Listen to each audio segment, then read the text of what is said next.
Les articulations, elles sont douloureuses le matin ou elles sont douloureuses le soir? Le matin, la nuit, ça réveille.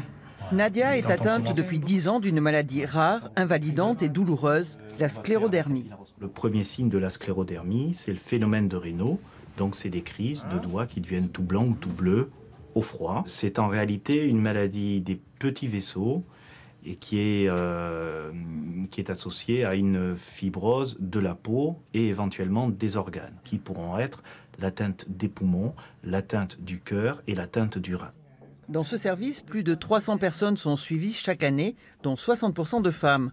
Pour Nadia, l'arrivée de l'hiver est une épreuve. Dès qu'il fait froid, on est obligé de se couvrir, d'avoir des gants, de faire très attention, parce que non seulement on gèle, mais le nez gèle, les oreilles gèlent, les lèvres, faire attention.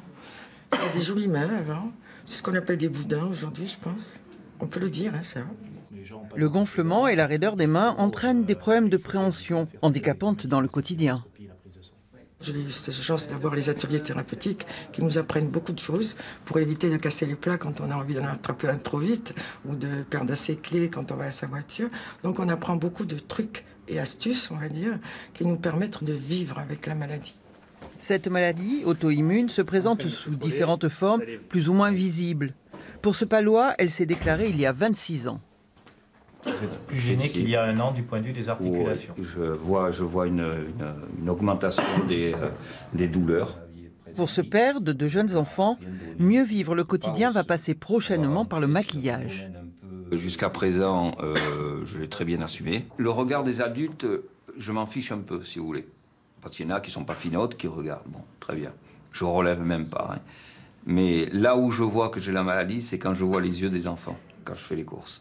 Et c'est vrai que... on va dire que le soir, c'est à peu près la même chose. Si l'on ne guérit pas encore la sclérodermie, les médicaments peuvent la faire régresser. Ça me permet d'avoir une qualité de vie correcte, mais qui ne se prête pas à reprendre une activité professionnelle, dans mon cas. Voilà. Des recherches sur 400 patients sont menées ici depuis 3 ans. Bordeaux est un centre de référence pour la sclérodermie. Un projet de recherche est actuellement en cours et qui est coordonné à Bordeaux sur la prédiction du pronostic par la capillaroscopie. C'est l'étude Sclérocap.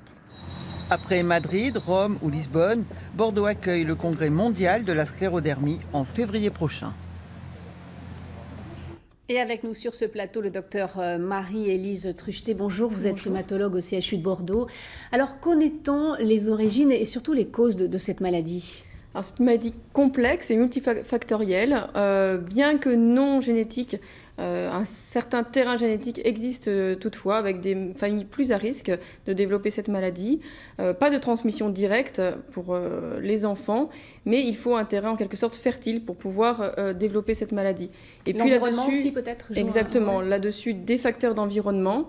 Alors pas ceux auxquels on s'attendrait classiquement, mais certains sont assez connus, comme par exemple la silice avec des maladies professionnelles qui sont maintenant reconnues. Et puis les solvants, certains pesticides sont mis en doute. Des microparticules, donc plein de choses à développer en fait dans la recherche de ces facteurs d'environnement qui intéressent beaucoup les malades aujourd'hui. Quels conseils peut-on donner sur le plan pratique ? Alors justement, se protéger, notamment quand on fait des travaux, travailler avec des masques et des gants, ne pas s'exposer de manière inhabituelle à tout ce qui est justement poussière minérale ou solvant, encore une fois. Quels sont les premiers signes d'alerte ? Le premier signe d'alerte, on l'a dit tout à l'heure, c'est vraiment le phénomène de Raynaud, la plupart du temps, 95% des cas, qui peut passer pour quelque chose d'assez banal, pas plus qu'un trait de caractère, comme le fait de rougir si on vous fait un compliment.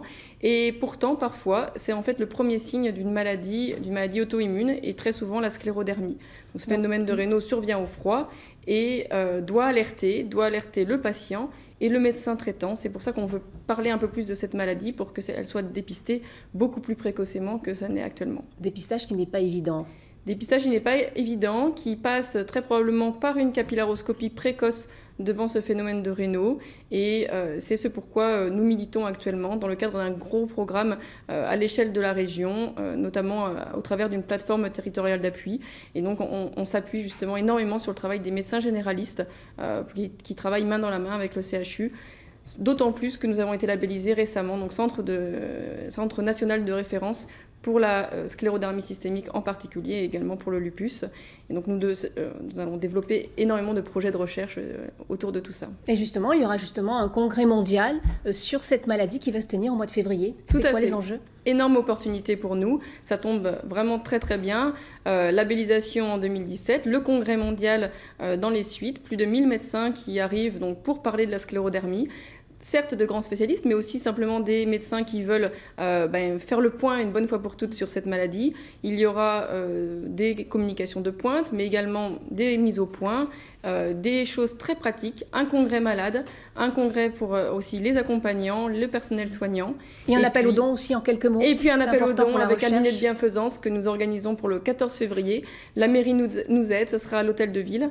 Et donc si vous voulez vous inscrire, donc vous pouvez aller sur le site de l'Association des sclérodermiques de France, sur lequel vous pouvez aussi faire des dons pour cette occasion particulière. L'appel est lancé. Merci beaucoup, Marie-Élise Truchet, d'être venue sur ce plateau.